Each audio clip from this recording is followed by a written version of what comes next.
You're listening to the Crowdfunding Nerds Podcast, a podcast that will help you succeed before, during, and after your crowdfunding event. And now, here is your host, Andrew Lowen. Hey everybody, welcome to another awesome episode of Crowdfunding Nerds. I am your host, Andrew Lowen, and I am joined as always by Rick and Sean, who is sexy and Irish and South African and so many other things. Mess. How I'm a mess come too. I'm not anything? I don't know, But you're a wizard. Sometimes, but you are a wizard, yes. Woo. So yes, and on this episode, we are also joined by Chip Cole. He is the founder of Squatchy Games. He's a freelance artist and graphic designer who just ran a very successful Kickstarter called Cryptid Cafe. He also happens to be a client of ours. We were able to run the marketing for Cryptid Cafe, Facebook ads, and that kind of thing.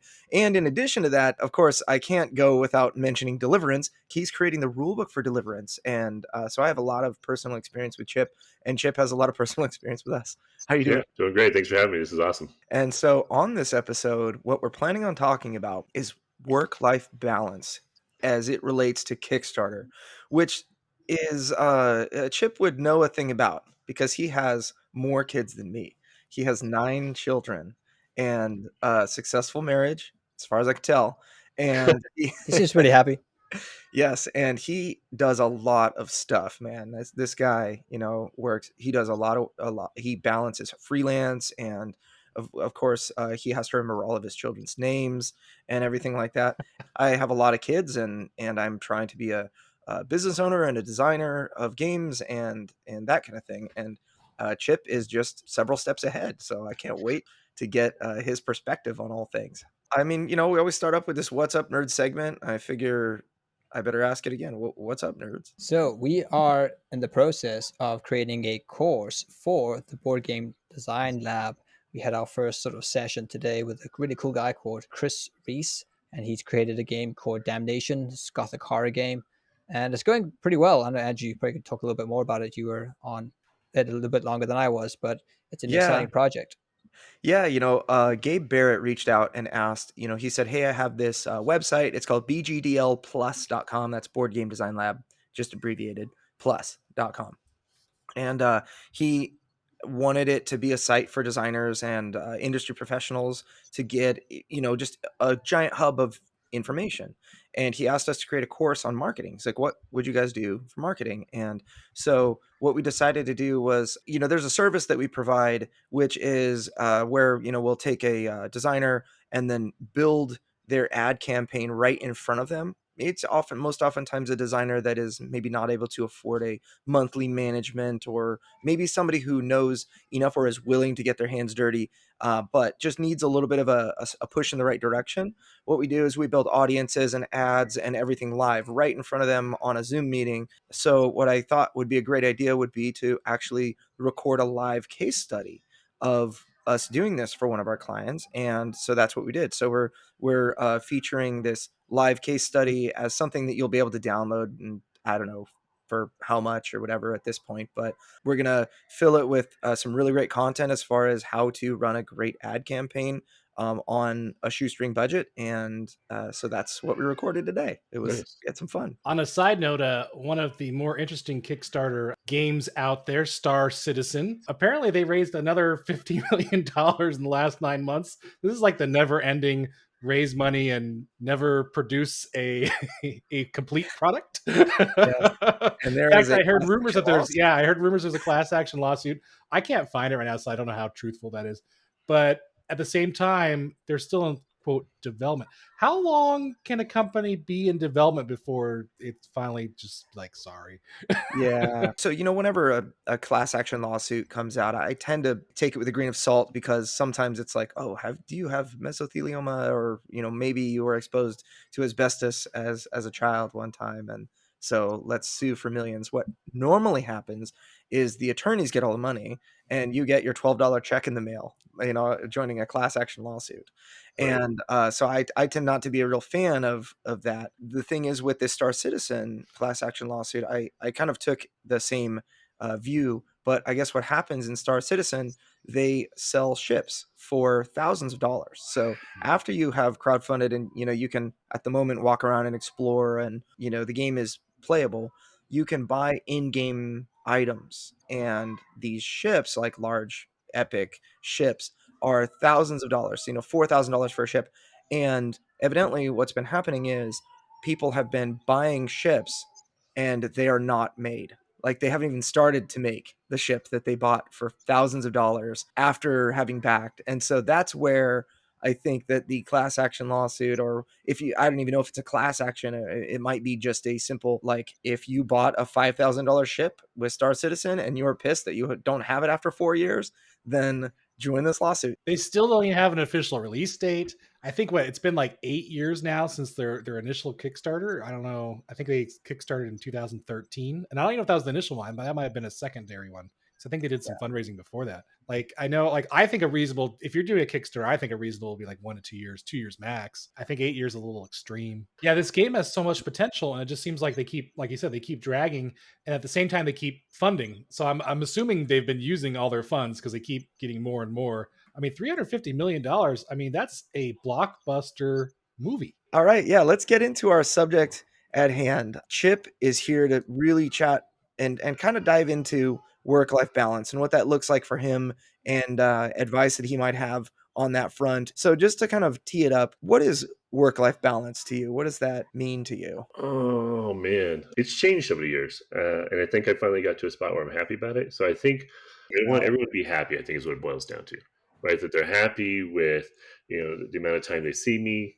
They're happy. The kids are happy. I'm happy with what I'm doing from a career standpoint.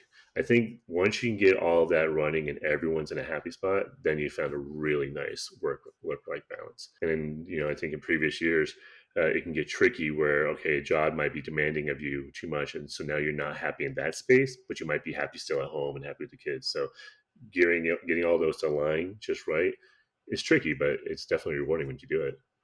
That's awesome. And now, just so that everybody knows kind of what has recently transpired that has maybe thrown a monkey wrench into your work-life balance and given you new challenges that you didn't expect, would you kind of fill people in on what has been going on the last couple of months for you? So I'm a graphic designer and illustrator by trade, and I was mostly working in marketing departments for other companies and wasn't happy because I was working on products I just didn't believe in, but did have a good balance with wife and kids.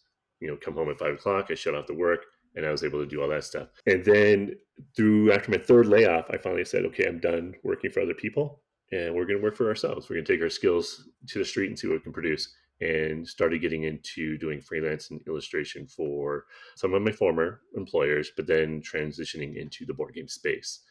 And that then led into, wow, we could probably create our own game, which then started with Squatchy Games. Squatchy Games was actually born probably 2 years ago. I started creating these games, and my son was watching and he was inspired by it, which makes me very happy because they're wanting to be a part of my day job, which is cool. Our initial game was supposed to be very different, but his game had more marketable potential. And so I kind of put mine on the burner and said, okay, we're going to produce yours more. We're going to start developing that more. And it was launched this is all very quick and we can kind of come back to it if we need to. But we launched a game called Harry's Place back in August of last year, which would be 2020, and failed miserably. Kind of went to all of our peers afterwards, what happened, what did we do wrong, kind of thing, and got advice. And some of it was very blunt, some of it was very encouraging. Oh, you should have done this. The art was good, but no one really knows anything about it. And took all that feedback, and I think middle of September, so we let the campaign run its full 30 days and fail. We canceled it right before. It got to all the feedback. And so I think by the end of September, we started going back to the drawing board about what we were going to do. And from September to February, we redid all the artwork, renamed the whole thing, and actually started doing marketing at the beginning of December. And yeah, we knocked it out of the park. At the end of February, we raised almost $63,000. So much That's different awesome, story yeah. from failing at $5,000. Yeah, congratulations on that, by the way. And it just seems like so many wonderful things have come out of that. You've told me about licensing deals and Oh yeah. other Yeah, we things had a like company that. reach out. They're very interested in licensing the idea of Cryptid Cafe, the IP, along with the characters that we've created within it. At least my interpretation of those characters, because technically, the Wendigo, Loch Ness, they're all out there. But we've just kind of given them a different storyline within our space. And so, yeah, we're definitely looking at that, which is, now I got to get lawyers because I don't know how to read legal copy. And now I'm getting CPAs, and I don't know what I'm doing at this point. It's all shoot by the hip. So, Chip, did your kids play test with you? Is that a big Oh, part of yeah. the development of it? Oh, yeah, definitely. And what's nice is that because we had such a large family, right, 9 kids, I have a wide range of an audience. So, like, I've got my older ones, like 27, 24. Yeah, 27, 24. So I got the older kids who can look at it from a different perspective. And then I got my 10-year-old and my 12-year-old, and they can play the game, and I'm getting a different interpretation there. My wife, who doesn't like to play games too much, she's more like, she likes luck games. I want to roll the dice and see what happens. I don't want to think about my strategy and whatever. So she's in that camp, and she actually likes Cryptid Cafe. Yeah. So it That's sounds awesome. like the moral of this story is to have a lot of children, so that way you have free playtesters of a good age range, right? That's actually where I was going too. It's like, Yeah, I it helps. think I'm making my own playtesters. But another good point that I heard from Chip, and we've discussed this in previous episodes, is it's okay to fail. It's a very good learning point. We've discussed this. There's so much you can learn from failing, and as you can see, Chip just went from failing to over $60,000 on his next try. Failing was by far the best thing that could have ever happened to us. Yeah. Hands down. I would now regret having put the original game Harry's Place out. We have a much tighter game. The artwork is head and shoulders above where it was before. Yeah. And what's really cool, and this is probably that family life thing, is that my kids have seen it. My kids have seen us put a ton of effort into a previous version, completely fail, but then have seen the last 5 months of getting back up, redoing everything, putting all that work back into it, and then seeing that you can succeed the second time around. And, had we failed again, I would have kept at it. And I think that's an awesome lesson for them to actually have witnessed firsthand. Yeah, I find it really interesting because there's always this, in a way, a contract that you with your spouse say, hey, I'm doing this thing, and it's going to take X amount of time plus some unknown variable, and the spouse says, yes, I agree, let's do this, I support you, and that kind of thing. And as you develop the, you were telling me you went through this a moment of failure, and it was quite inspirational, using it as, in essence, a lesson for your children to develop as humans. I would imagine that became a memorable moment for your family. What do you have to, I guess, the concept of that social contract that you make with your spouse? Have you made some sort of arrangement where it's like, hey, we're going to try this, if it works or if it doesn't, or if we're going to take a certain amount of time away? Have you made boundaries that is like, obviously you can't just give every part of yourself to the game, otherwise it would just cause the rest of your life to shrivel up? Have you had that conversation with your wife at all? Or Yeah, I mean, I don't know if it was a conversation. I mean, an actual, hey, sit down, we're going to map this out, and these are the hours I'm going to work per day, so forth. It was more of, we have a lot of kids, we've worked for other companies, and it was every check was penny to penny. Like, you were spending everything you earned, without a lot of potential. Like, there wasn't a lot of, we're here, we're going to earn this every week, you're not going to see me for 40 hours a week, and this is what we're going to have, and that's it. And there was this sense of false stability, and that's what happened with that third layoff. Is like, we're not as stable as we really think we are. We are at the whim of the company and its success and so forth. And so the conversation was more, why don't we take control of that? Why don't we get that stability and put it in our hands and be, let's steer that boat ourselves. It could be crazy, it could be risky. When we went down the board game path, I already had a lot of clients from Freelance, so we were generating enough revenue to make it, right? But again, it wasn't in the space that I was totally happy with. So I wasn't having fun doing Freelance. And so you could feel that. But then once it became more about a topic that I liked, things just opened up a lot more. I think I was much more happier, and then that makes my interaction with the family happier. So we then had that conversation, why don't we go for it all, right? I'm not quitting Freelance. I'm not saying I'm not going to do any work for any clients, but let's put some extra effort into it and see if we can actually start our own company, and then come up with a business plan on like what the next 5 years for that company looks like, should we succeed. And the ceiling was far, far higher for us than it would be for working for someone for another 5 years. And so knowing that, she knew there was going to be a lot of hours. But the odd thing is that she sees me more because I'm doing all those hours here. I'm working at home. So she can just pop in at any time while I'm working, where you couldn't do that at an office. You couldn't when I was working for someone else. It was like, oh, call only at lunch or call only if there's an emergency. That's really what it boiled down to. Wow. And so that left her having to manage the family, Monday through Friday for 40 hours a week with very little support. Whereas now, even though my work day is longer, because I'll work very late at night sometimes, I can go downstairs and help out for an hour. We can cover lunch together. We can work on this together. Someone's not able to do their homework, I can take a pause and I can go downstairs and help out the homework. Or actually, one of my kids actually works next to me when he's doing his homeschooling, when they have online learning, because sometimes they have to close the school down. No, someone tested positive. You're going to have to teach everyone at home this week. And he'll sit next to me, and he'll do his schoolwork while I'm doing my work, and we're both listening to the same music. And that is something we wouldn't have had in an office space.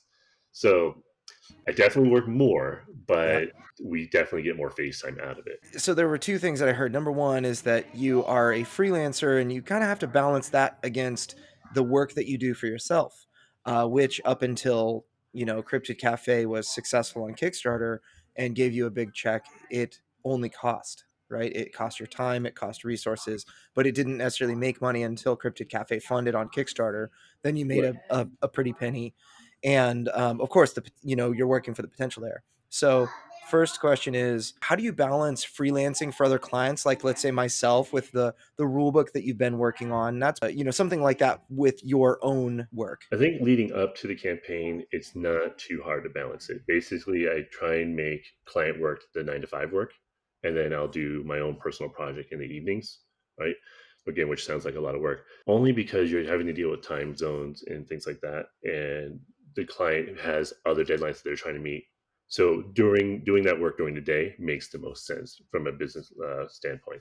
And then again, I'll just work on the Cryptid Cafe or whatever project it is we're working on it late at night. One thing I did learn is I will never probably ever do freelance during a campaign. During Cryptid Cafe, I had 4 live projects going on still, in addition to running the campaign. And that was a major mistake. All my projects went long by weeks, and that's just a bad reflection on me. So that was one of those learning lessons that, if we do another one later this year, I will definitely not have any work during that time. It's just one of the things you just don't know until you're put in that position. Because my first Kickstarter, it failed, and I'm like, oh, I got plenty of time. I'll just keep working while I watch this thing completely burn to death. But this time around, it was like, oh my gosh, I have to talk to people all day long, answer questions, help them out.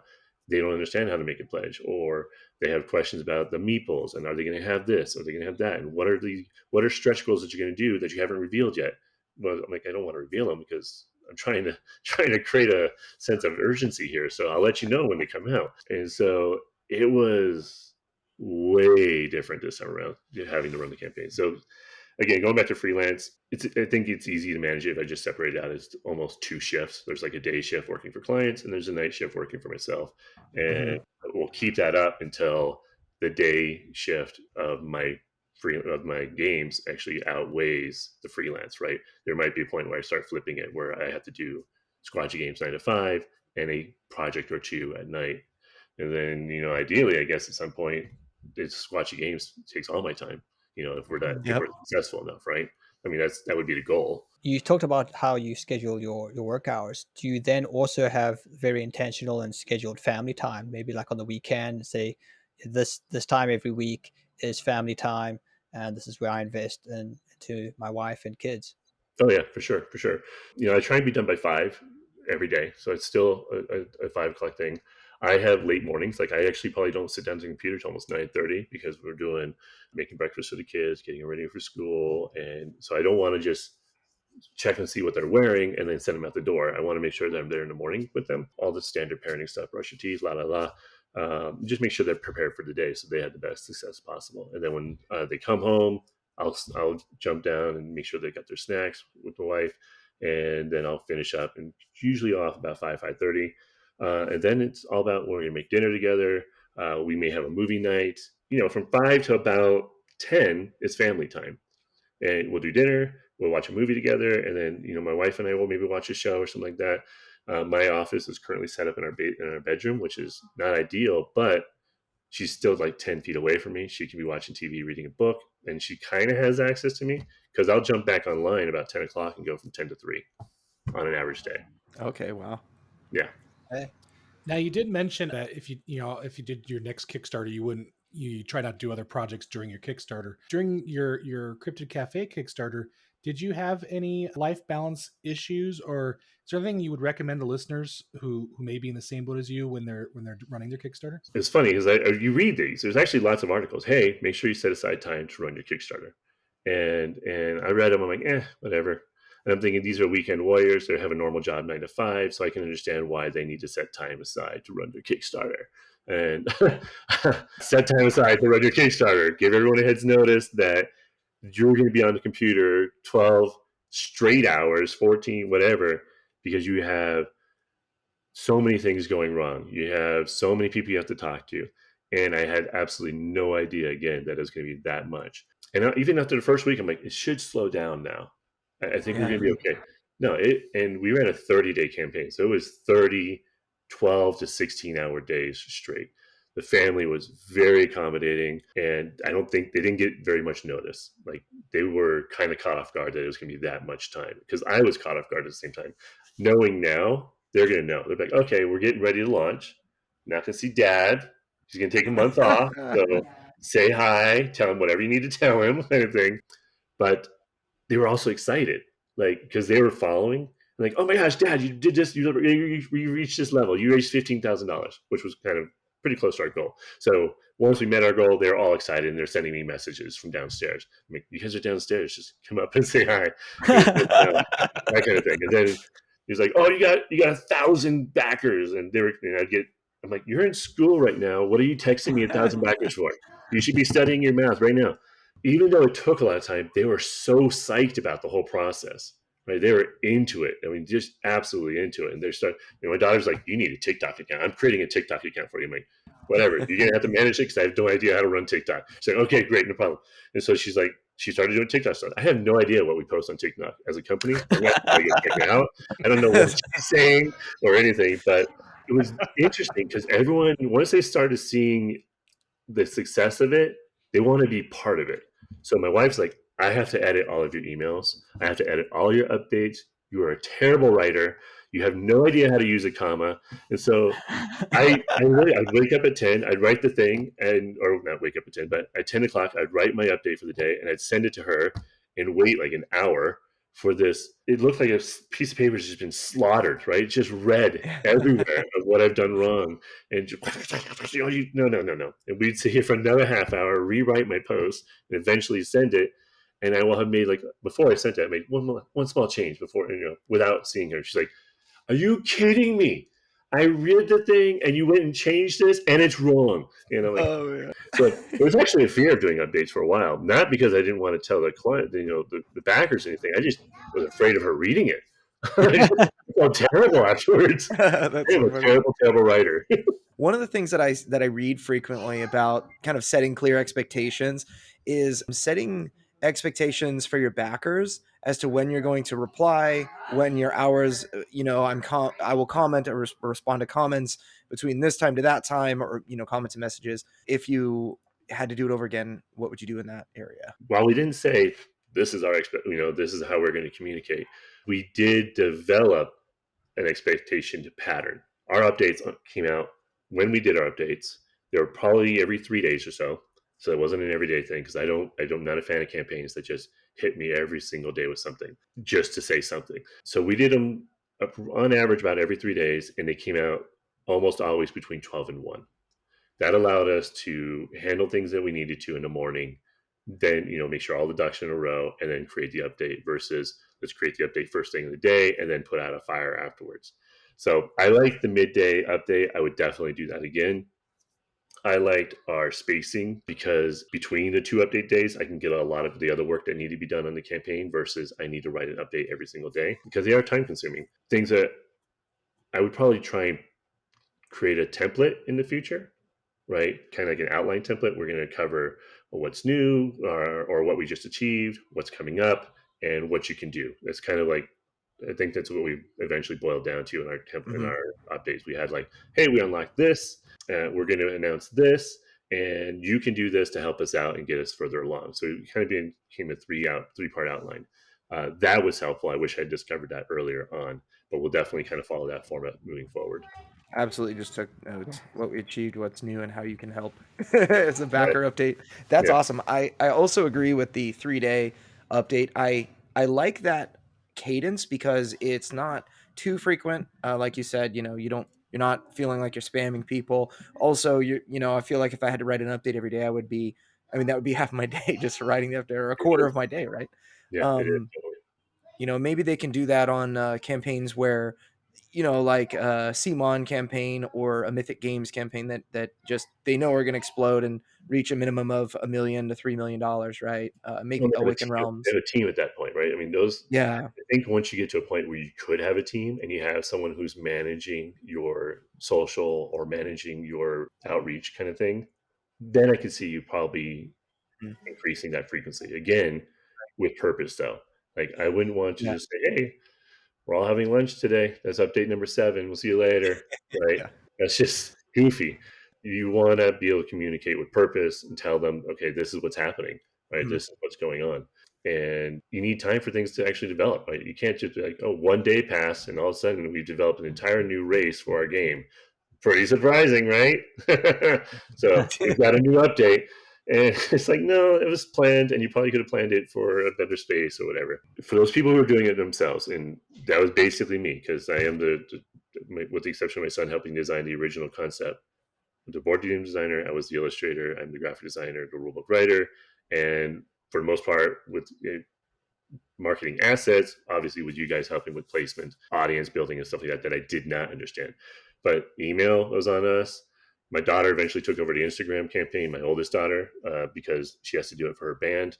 So I was like, perfect, you can do that. I don't know how to do an Instagram story, so thank you for your help. And I just kind of offloaded graphics as they came into her, and she took care of that and did a fantastic job with it. For the beginning, it was very solo, so I didn't want to try and put too much on my plate from an update standpoint, for sure. That makes a lot of sense. And also, I think that that's a really important point as far as work-life balance is saying no to certain things. It doesn't necessarily always mean saying no to people, but it's limiting the amount of tasks that you take on at once. I mean, there's just not enough time in the day to update every social media platform that's out there and, design an image like a square image for Instagram and what used to be a rectangle for Facebook and other things like that to just be perfect. I Right. think it's, perfect is the enemy of good. I've said it before. I just feel like you control what you can and you pray for the rest. I mean, all of those things are so relevant to just, keeping your sanity. You can't do all of it, but it's nice to have help.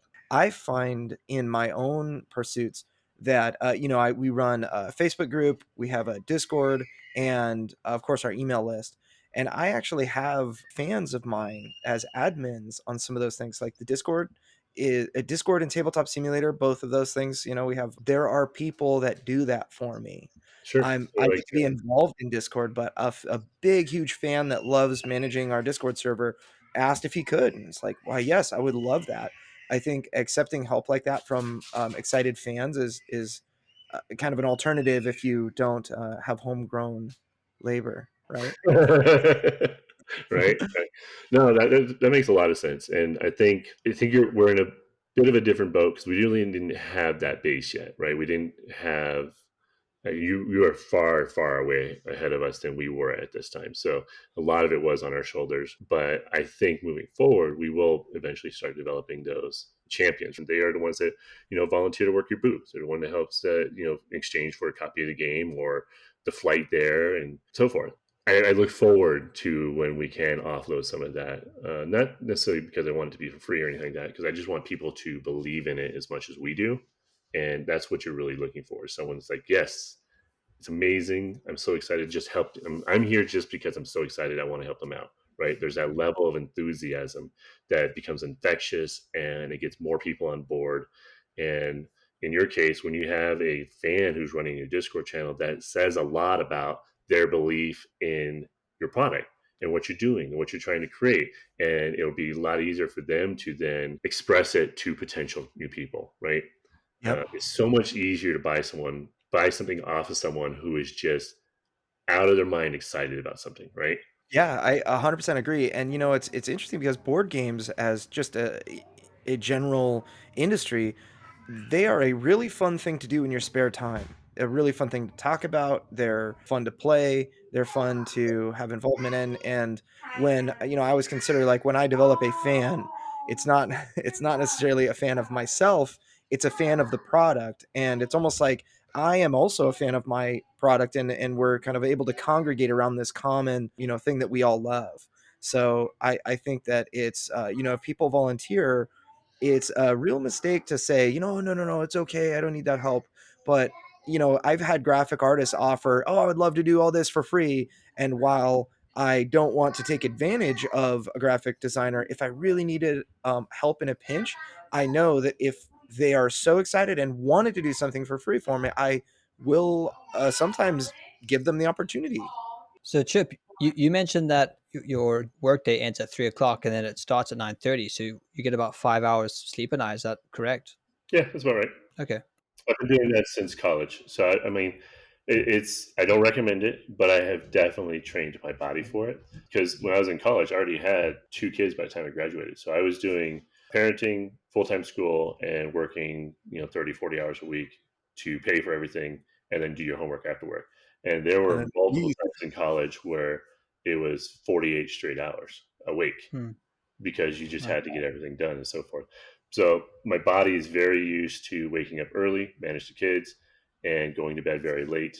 And I run very efficiently on 5 hours. That's Okay, cool. big props to you because I can barely manage myself in a day. So I have a quick question, and I think a lot of our listeners might be interested in this. So with your family involvement and all the other commitments you've had in your life, what was the time from start to funded for Cryptid Cafe? That's kind of tricky because we already had Harry's Place built, right? And so we already had the game from a mechanic standpoint pretty much done, right? And that's why we went to the Kickstarter, because we were ready to go. We ended up increasing some of the mechanics in the game. We actually added in some event cards that were not in there before.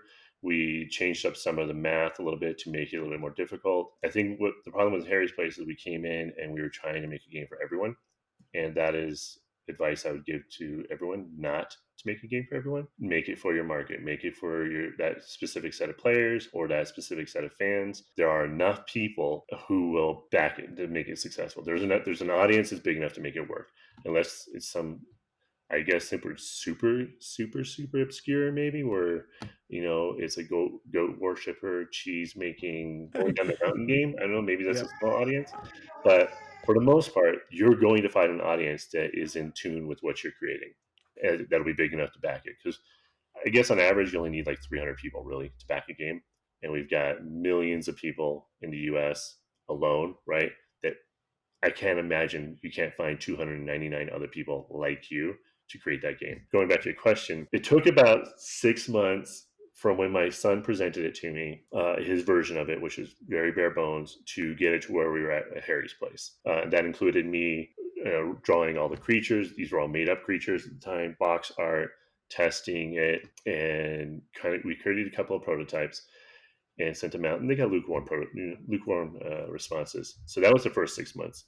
Then it failed, and we were off for about a month, maybe almost 6 weeks, because of the whole, okay, we failed. What do we want to learn from that failure? And we started back up at the end of September. So from another 5 months, because we launched at the beginning of January, so 4.5 months, we redid everything, right? Like I said before. So it was all new art. We had to retest everything because we added new elements that were not there before, and start the marketing and launch. January 26th is when we launched, and we ended February 26th or 25th. That was an intense 4.5 months because you had Halloween, Thanksgiving, and Christmas, 3 major holidays in that same time, where I was putting in crazy hours to turn this thing around. So, question actually related to all of these children behind me. Sometimes when I finish my workday and I walk downstairs and it's family time, and I'm supposed to be spending time with the family, focusing on the family, being present and that kind of thing. It's really hard to get my mind off of work, especially something that needs doing. Let's say our rule book that we've been working on lately. I have these examples that I have to get back to you. You handed me proofs, and it's like, all right, now it's my responsibility to finish Yes. maybe we should keep that on the podcast. She's very opinionated. That's Elizabeth. She's one. So sometimes it's just hard to flip the switch from work to play, Yeah. or work to family, and that kind of thing. Sometimes I end up talking to my wife about things that really are meant for the work day, like manufacturing things or whatever, design things. And so how do you flip that switch from work to play or family or not work? Now, when you shut down for the day, are you planning to go back to work later on that night? Usually I do not. See, I already know that I'm going to be back on it 6 hours later, 5 hours later. So for me to shut off is quite is easier because I know, if I'm coming down at 5 o'clock and we're going to start dinner, I can put everything into it because 5 hours later at 10 o'clock, I'm going to be right back to it for a few more hours. So I have the benefit of knowing that I'll be able to answer those things or take care of those things that, I walked away at 5 o'clock that were maybe left unfinished, and I can go back and take care of those a few hours later. Your order of priorities, I guess, maybe strategies that help you keep those things in balance. I think the big thing with the kids and with my wife is it's listening and really championing being a champion of what they're trying to achieve. I love seeing them learn. I love seeing them succeed, and that just completely drives me on my end. Like I could go all day without talking to them at all about the game, about what I'm trying to create. I have no problem. They don't want any interest in what I'm trying to do. That's completely fine. But I'm all about wanting to know what they want to do, what they want to do, and my son's like, hey, let's get the membership. I need to start working out because I'm going to go for football this year. And I'm like, sweet, excellent. I'm going to. I don't know how I'm going to do this, but supposedly I'm supposed to wake up at 6 and start working out with him. So that then reduces my sleep time to 3. So I might have to make an adjustment coming into the future. My oldest daughter, she is a rock and roll singer. She's got her band Wilderness. They are amazing. They've been on Carson Daly. They've been touring the country. I mean, it is so crazy watching that happen in front of your eyes. You're like, oh, that's my daughter on stage currently singing to 15,000 people, which is just nuts and mind-boggling, right? Or they're Wow. opening up for Blink 182. Wow, so cool. It's weird because I'll be driving down the highway and her song will come on the radio. And it's like, that's my daughter. That's so cool. And you're just like, that's amazing. For pre-Kickstarter, obviously it's going to be really easy to just spin your wheels and try to share your stuff on Facebook groups and not make great progress. But what were the things that actually made a difference for you pre-Kickstarter that you did, and what advice would you give so that others listening can focus on those things and not focus on what just takes time but doesn't produce results? It's almost like a broken wheel, and because you do hear a lot, it's like build an audience, get involved with the community, and really make sure your product is ready to go at launch. And you do hear that in a lot of spaces, and a lot of people I think they're the exception and they can ignore it. Like, oh, I launched with 100 people and I raised $1 million, right? And it's not. You're not the exception. And even if you were the exception, had you put more effort into it, you probably would have raised $10 million instead of $1 million. So I'm a perfect example of it, right? For Harry's Place, we had 100 people on the email list, and probably 75 of them were my family, right? So we had just an abysmal email list. We had I had not been sharing very much on on the social channels or in the different groups. I didn't understand how to involve people in the game without sounding like advertising. It's like, oh, hey, Harry's Place coming out, la la la, or what do you think of this creature that's going to be in Harry's Place, la la la. And so I didn't understand how to create that engagement, get people excited about it, get that feedback from people so that they'd want to know more. And then we had no advertising. Like I was like, I'm going to spend $5 a day for 2 weeks, and that should really bring in everything. And it didn't work, right? We didn't get past our friends and family circle. If you can't get past your friends and family, it is not going to succeed, period. So you mentioned that you kind of failed to create that engagement pre-Kickstarter with Harry's Place, but that you found a ways to do it with Cryptid Cafe. It sounds like that. How do you do that without being spammy and salesy, you know? Genuine. I think if you're just genuine, it comes across. So we had changed, so we'd failed, and I was very open, like, hey, we screwed this up. We didn't do this right. I'm thinking of renaming the game, and I went into the design group at that point and say, this is what our game's about. I'm thinking about calling it a Harry's Place, a Cryptid Cafe. And someone's like, no, just call it Cryptid Cafe. That's your winner right there. And I was like, oh, and it kind of grew on me. And actually, I didn't even know it was going to be cryptids, because I know Sasquatch because I live in Colorado, and that's our big cryptid, right? That's our local cryptid. Go Sasquatch, right? And everyone, there's, if you're in Maryland, it's like, or Virginia, it's go Flatwoods Monster. Yes, that's us. Wow. And then you got, so everyone's got kind of their cryptid that they like. And this is a little bit of a tangent. I'll go back to where we were. I didn't understand cryptids when I first started this game. We reached out from another company, and they're like, hey, we create this box. This is like one of those mail order cryptid crate things. And we love the idea, and we want the game in our box if we can work out pricing. And it was that then told me I need to refocus the game. I'm onto something. I'm not there, but I'm definitely onto something, right? And there's an audience for this something. So we went in. So now, circling back around, when it came back to naming, like, hey, I've got this thing, and we're going to call it a Cryptid Cafe, because now I've been introduced to the term a little bit more formally. And they're like, no, just Cryptid Cafe. That's perfect. Just do that. And that was a really good catalyst, because it then led to, we'll just make all of our creatures in the game cryptids. And so now I didn't have to reinvent this wheel of all these creatures. And what came along with it are the super fans. Mothman fans are insane. They love Mothman, right? Oh my gosh. When we were doing the voting on the actual, like, what are going to be the 4 unique meeples that we include in there, I mean, you'd see it in the post, like, go Mothman, Team Mothman. We have to have Mothman in this thing, or I'm going to die, right? It was awesome seeing that enthusiasm for a 30 millimeter wooden creature who might be in the game, right? It was so cool. We had 5 menu items in the first game. And so now we kind of cryptified them into this next game, into the cryptid version, Cryptid Cafe version. But I didn't have a 5th item. And I'm like, hey, I need an idea for a 5th menu item. Let me have it. And I just kind of and I showed the 4 that we had, and I had a question mark on the 5th. It's probably still up on my Facebook page, but I would love to hear your ideas. I didn't offer anything. I mean, I didn't say, someone's going to get a free game or anything like that, but I just wanted people's feedback. And we had amazing stuff. I mean, just absolutely amazing stuff. And I was like, well, I kind of want to stay away from desserts. I want a new drink. And someone came up with hot apple spider. And I was like, that is awesome. And I was like, as soon as they posted it, I knew exactly what it was going to look like. I drew it. I posted it the very next day. I'm like, hot apple spider, here it is. They were like, yes, that's perfect.